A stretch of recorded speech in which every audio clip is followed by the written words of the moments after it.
बैठने दो उनको। হে হ্যালো এভরিওয়ান, আমি পাপিয়া। আমার নতুন একটি ব্লগে আপনাদের সকলকে স্বাগতম। আশা করি সবাই খুব ভালো আছেন, সুস্থ আছেন, আর আমিও খুব ভালো আছি। এটা মুম্বাইয়েরই একটা ব্লগ, আর যেদিনের ব্লগটা শেয়ার করছি সেদিন বারটা ছিল রবিবার। ভাইয়ের এখানে এসে থেকে তো ভাই আমাকে বলে যাচ্ছে যে একদিন মটন রান্না করে খাওয়াবি, কতদিন খাই না। তো আজকে যেহেতু রবিবার, ভাইয়ের অফিস ছুটি, তো আজকে একটু ভাইকে মটন রান্না করে দেবো। সকালবেলা স্নান করে নিয়েছি, নিয়ে এখানে আগে ঠাকুরকে ধূপটা দিয়ে দিই। আর অনেক জামা কাপড় কেচেছি। এই ছেলে তো যে থাকে রোজকার জামা কাপড় সেইভাবে কাচেও না, আর ওই সপ্তাহে একদিন সময় পায়, কখনই বা করবে। তো আজকে ওর যেগুলো যা ছিল আমি দেখে সব কেচে দিয়েছি। শুকাতে দেওয়ার তো সেইভাবে জায়গা নেই, এই গ্যালারিতে এইটুকু এইভাবে দিতে হবে। তো ওগুলো করে নিলাম। আর আমি এখানে ভাত বসিয়ে স্নান করতে গেছিলাম, ভাতটা হয়ে গেছে। এবার মটন রান্না করব। ভাই বাজারে গিয়েছিল, সব বাজার করে নিয়ে চলে এসেছে, আর আমি এখানে রান্নাটা ঝটপট করে ফেলি। চলুন, ঝটপট করে ফেলবো তো বলছি, কিন্তু ঝটপট আর কী করে করব, এর তো প্রেসার কুকারও নেই, ওই আমাকে কড়াতেই ওইভাবে রান্না করতে হবে। এতদিন তো ওর কাছে একটা হামল দিস্তাও ছিল না, ওই আদা রসুন সব কিছু ওই চাঁচুনিতে চেঁচে নিয়ে রান্না করতো। আজকে যখন বাজারে গেছে আমি সকালবেলা ওকে বলেই পাঠিয়েছি যে আগে একটা হামল দিস্তা কিনে নিয়ে আসবি।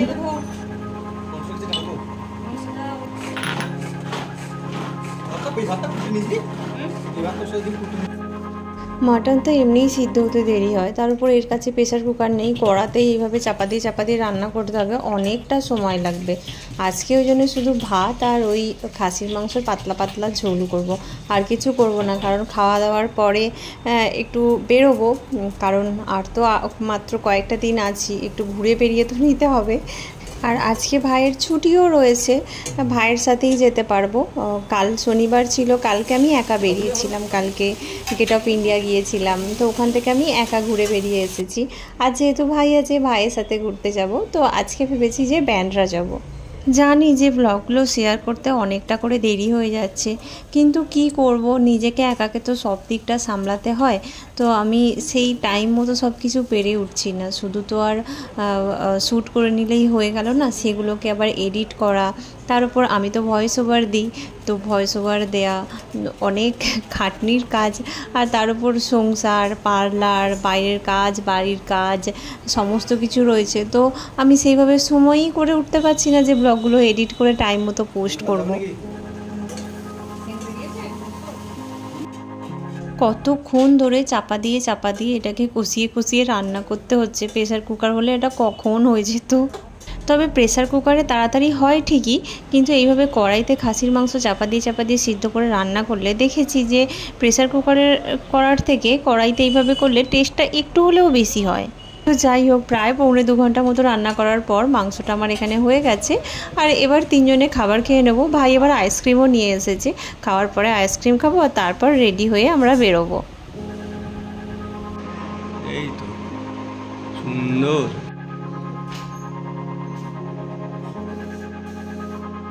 খাওয়া দাওয়া তো হয়ে গেছে, রেডি হয়ে বেরিয়েও পড়েছি। ছেলের স্টাইল দেখেছেন? আমরা দুজনেই যাচ্ছি। ভাইয়ের যে বন্ধুটা রয়েছে, ওকে বললাম যাওয়ার কথা, ও বলছে যে যাব না, এই সপ্তাহে একটা দিনই ছুটি পাই, তোমরা যাও, আমি অন্য দিন যাব, তোমরা দুজনে ঘুরে আসো। তো আমরা দুজনেই যাচ্ছি।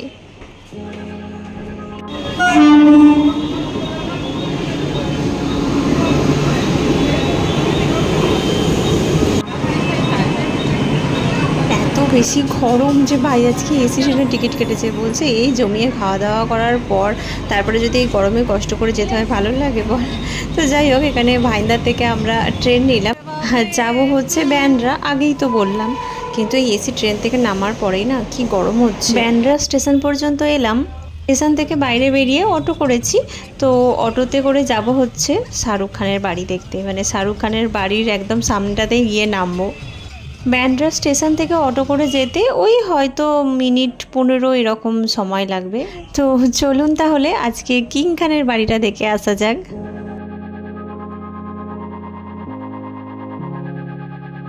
এই যে এটাই হচ্ছে শাহরুখ খানের বাড়ি, মান্নাত। তো আমরা এখানেই নামবো। আর এখানে কত ভিড় দেখছেন, এই ভিড় অন্য কিছু না, শুধুমাত্র ফটো তোলার জন্য। আর আমার আবার এই সেলিব্রিটিদের দেখতে যাওয়া, তাদের ঘরবাড়ি দেখতে যাওয়া, এইসবের দিকে সেরকম খুব একটা ইন্টারেস্ট নেই। তো এখানে আজকে আমি শুধুমাত্র শাহরুখ খানের বাড়ি দেখবো বলে আসিনি, এখানে ওই যে ব্যান্ড্রা ওয়ার্লি সিলিং আছে ওটা দেখার জন্য এসেছি। আর ওটা তো একদম শাহরুখ খানের বাড়ির কাছেই, তো ওই জন্য ভাবলাম এখানে দাঁড়িয়ে আগে শাহরুখ খানের বাড়িটা দেখেও নিই আর আপনাদেরকে দেখিয়েও দিই, তারপর এখান থেকে ওখানে যাব। আর এই যে শাহরুখ খানের বাড়ি আর সামনেই একদম বিচ।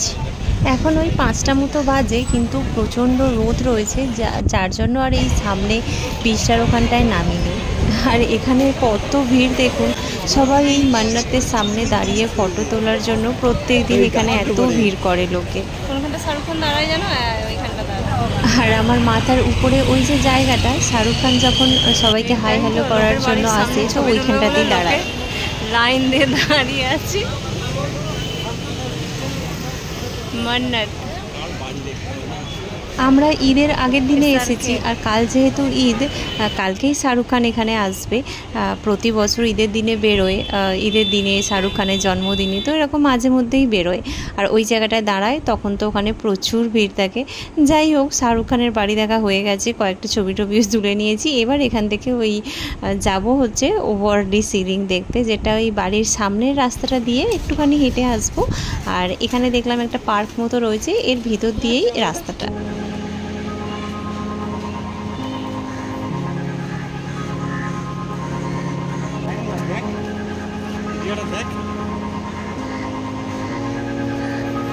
পরিবেশটা এরকম দূর থেকে দেখেই যেন চোখ দুটো জুড়িয়ে যাচ্ছে, কি সুন্দর দেখতে লাগছে। যদিও আমি পাহাড় প্রেমী মানুষ, পাহাড় আমাকে ভীষণভাবে টানে, সমুদ্র আমাকে সেইভাবে টানে না, কিন্তু সমুদ্রের ধারে দাঁড়িয়ে ঢেউ দেখতে খুব ভালো লাগে। আমরা যে রাস্তাটা দিয়ে নেমে এলাম, এখানে এসে দেখছি দুটো মন্দিরও রয়েছে, সাই বাবা আর শিবজি। তো এখানে দর্শন করে নিলাম, এরপরে সমুদ্রের ঢেউ দেখতে যাব। প্রথমটা তো এই উপরটা থেকে দাঁড়িয়ে দেখছিলাম, কিন্তু সমুদ্রের এত কাছে এসে এরকম উপর থেকে ঢেউ দেখে কি আর মজা আসে? সমুদ্রের ঢেউ যদি না একটু ছুঁয়ে দেখলাম, তাহলে আর কি সমুদ্রে এলাম বলুন তো। নামতে তো হবেই। অনেক সবাইকে দেখছি এখান দিয়েই নেমে পড়ছে, আর আমি ভাবছি এখান দিয়ে নেমে না হয় পড়লাম, কিন্তু ওঠার সময় উঠবো কী করে? আমি যা জামা পরে আছি এখান দিয়ে তো ওঠা যাবে না। তো ভাইকে ওটাই বলছি যে ওই দিকে যাও, ওই দিক দিয়ে নামার রাস্তা আছে। নিচে নামবি না? উপরে যে জায়গাটা দাঁড়িয়েছিলাম তার একটু পাশ দিয়ে এসে দেখলাম যে নিচে নামার রাস্তা রয়েছে, তো এখান পর্যন্ত তো নেমে এসেছি। এবার ভাইকে বলছি যে এখান থেকে আরও নিচের দিকে চল, আর ও তো আমার থেকে বেশি ছবি তুলবো করছে। হ্যাঁ, এটাই সত্যি কথা যে যত ঘুরেছি বেরিয়েছি আমার থেকে বেশি ভাই ছবি তুলেছে। তো যাই হোক, যেটা দেখবো বলে এখানে আসা, ব্যান্ড্রা ওয়ার্লি সিলিং, তো এই হচ্ছে সেই ব্রিজ, এটারই নাম ওয়ার্লি সিলিং। এটা হচ্ছে ব্যান্ড্রা থেকে একদম ওয়ার্লি পর্যন্ত যাচ্ছে। এই ব্রিজের উপর দিয়ে ব্যান্ড্রা থেকে ওয়ার্লি অনেক কম সময়ের মধ্যে যাওয়া যায়। আর বলে নাকি যে এই ব্রিজের উপরে যখন যে গাড়ি যায়, কোনো গাড়ি নাকি এই ব্রিজের উপরে দাঁড়ায় না, ওটা মেবি নিয়মে নেই। আমি আর দূরে দাঁড়িয়ে থাকতে পারলাম না, নিচে নেমেই এলাম। এই জায়গাটায় অনেক ফটো তুলেছি, রিলস বানিয়েছি। জানি না, এখানে একটা কীরকম অজানা ভালো লাগা কাজ করছিল, একটা অজানা অনুভূতি কাজ করছিল। বলতে পারবো না সেটা কিসের ভালো লাগা, সেটা কি অনুভূতি কাজ করছিল। আর সমুদ্রের ঢেউ তো এত বেশি ছিল যে আমার তো পুরো পায়জামাটা ভিজেই গেল।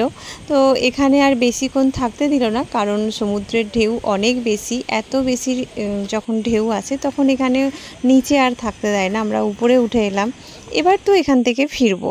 যে রাস্তাটা দিয়ে গেলাম সেই রাস্তাটা দিয়েই ব্যাকে আসছি। আর সন্ধ্যার ঠিক একদম আগের মুহূর্ত, এই মুহূর্তটায় এই আকাশ, এই সৌন্দর্য, এই সব কিছু কত সুন্দর দেখতে লাগছে দেখুন। এখানে সমুদ্রের পাড়েই একটা পার্ক মতো রয়েছে দেখলাম, তো এখান থেকে পাপড়ি চাট নিয়েছি। আর আমি আর ভাই বেশ কিছুক্ষণ এখানে বসেছিলাম। সন্ধ্যা হয়ে গেছে, ওখানে বসে থাকতে থাকতে ভাই বলল এখানে পাশেই একটা চার্চ আছে, যাবি? বাবা, এই রাস্তাটা এরকম ঢাল কেন? হ্যাঁ, আমি ভাবলাম এসেছি যখন ঘুরেই যাই, কিন্তু যে রাস্তাটা দিয়ে হেঁটে যাচ্ছি সেই রাস্তাটা পুরোটা ঢাল। পাহাড়ে উঠতে যেমন কষ্ট হয়, এই রাস্তাটা দিয়ে হাঁটতে আমার তেমনই কষ্ট হচ্ছে।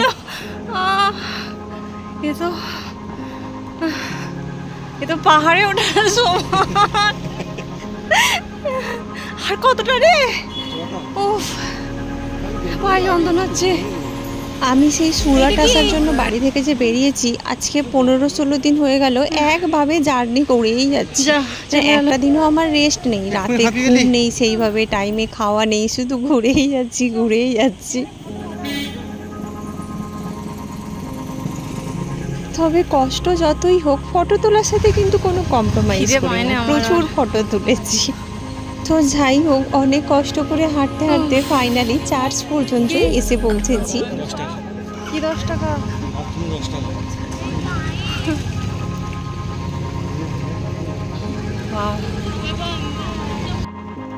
এবার চলুন তাহলে চার্চের ভিতরে গিয়ে কিছুক্ষণ বসি। আমি কিন্তু এর আগে কখনোই চার্চে যাইনি, এই প্রথমবার আমি চার্চের ভিতরে ঢুকছি।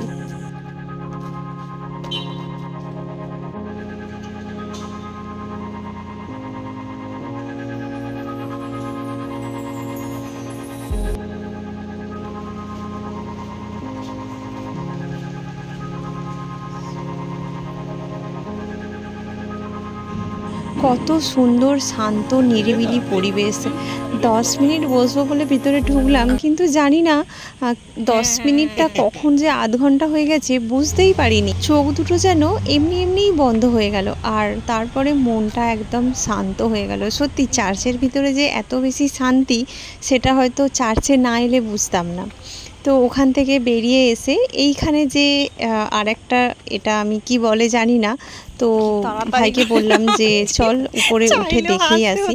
তো ওখান থেকে ঘুরে আর অন্য একটা রাস্তা দিয়ে যাচ্ছি, যে রাস্তা দিয়ে আমরা সোজা এলাম, মানে শাহরুখ খানের বাড়ির সামনে দিয়ে, ওটা দিয়ে যাচ্ছি না। ভাই আমাকে বললো ভিতর দিয়ে একটা রাস্তা আছে, এই রাস্তাটা একদম শাহরুখ খানের বাড়ির পাশে যে রাস্তাটা, সেইটা দিয়ে যাবি। কোন গেটটা দিয়ে বেরোয়? এখান দিয়ে বেরোয়? তো এটা শাহরুখ খানের বাড়ির পাশের রাস্তাটা। আর এই যে এত বড় গেটটা দেখতে পাচ্ছেন, শাহরুখ খান যাওয়া আসা যে করে বেশিরভাগ এই গেটটা দিয়েই করে, মানে বাড়ির সামনের ওই গেটটা দিয়ে খুব একটা যাওয়া আসা নাকি করে না। এই এত গাড়ি সব শাহরুখ খানের যাওয়া আসা করে বলে হেঁটে যাওয়া আসা তো করে না, গাড়ি নিয়েই ঢোকা বেরোনা করে। তো ওঠাই আর কি, বাড়ির সামনের গেটটা দিয়ে কম, আর পিছন দিকের এই গেটটা দিয়ে যাতায়াত বেশি করে। এই যে শাহরুখ খানের বাড়ি, এখনো ভিড়, সবসময়তেই ভিড়। এখন তো অনেকটা রাত হয়ে গেছে, 9টা মতো বাজে। আমি ভাবলাম এখন আর হয়তো ভিড় থাকবে না। ও বাবা, এখনো দেখছি ওরকমই লোকের ভিড়, সবাই ওই দাঁড়িয়ে ভিডিও করছে, ফটো তুলছে।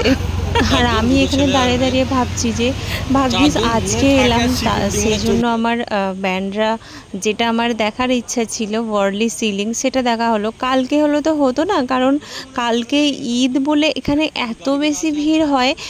কারণ আমরা সবসময় তো ওই ফেসবুকে ভিডিওতে দেখে থাকি যে ঈদের দিনে যখন শাহরুখ খান বেরোয় এখানটায় কি পরিমাণে ভিড় থাকে, বাপরে পিঁপড়ে গলার জায়গা থাকে না। তো যাই হোক, এখানে ঘোরা তো হলো, এবার আমাদেরকে ফিরতে হবে, রাত অনেক বেশি হয়ে গেছে। কিন্তু এই যে ব্যান্ড্রা স্টেশন, যাওয়ার সময় দিনের বেলা ছিল তো আমি ভিডিও করিনি, কিন্তু এখন দেখছি রাতের বেলা আলো জ্বলছে তো খুব সুন্দর দেখতে লাগছে, তাই না? স্টেশনটা দেখতেই কত সুন্দর। আর এখানে ভিড় দেখুন ট্রেনে, যদিও আজকে রবিবার কম ভিড় এটা, তবুও একজন মহিলা তো অসুস্থই হয়ে পড়েছিলেন।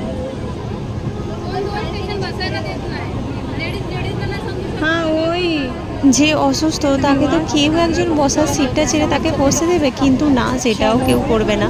তো আমরা সবাই অনেক করে বলাতে যখন দেখলো যে খুবই অসুস্থ, তো তাকে বসার জায়গা দিল। আর এই ভিড়টা সত্যিই কোনো ভিড় নয়, এটাকে ফাঁকা বলা চলে, যেহেতু আজকে রবিবার। অন্য বারগুলোতে তো ট্রেনের ভিতরে ভিডিও করা কোনোভাবেই সম্ভব নয়। আমি জাস্ট আপনাদেরকে একটু দেখানোর জন্য একটুখানি ভিডিও করেছিলাম। ঘোরা বেড়ানো হলো, রুমে চলে এসেছি। আর ভাই আমাকে বললো তুই যা, আমি ফালুদা নিয়ে আসছি। ওহো, ফালুদা আমার যে কি ভালো লাগে খেতে, আমার খুব প্রিয় একটা খাবার। এমনিতে আমার আইসক্রিম প্রিয়, আর তার সাথে যদি ফালুদা হয়, বাপরে, মুম্বাইয়ের ফালুদা আমার ভীষণ প্রিয়। এখানে এসে থেকে ধরতে গেলে প্রায় রোজই আমি ফালুদা খাচ্ছি।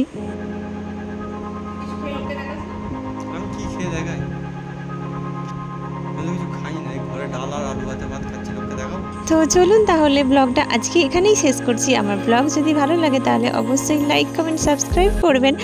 আর ভিডিওটা যদি আমার ফেসবুক পেজে দেখে থাকেন তাহলে অবশ্যই পেজটা ফলো করে আমার পাশে থাকবেন। দেখা হবে আবার অন্য কোনো একটা ব্লগে। ততক্ষণের জন্য টাটা। সবাই খুব ভালো থাকবেন, সুস্থ থাকবেন।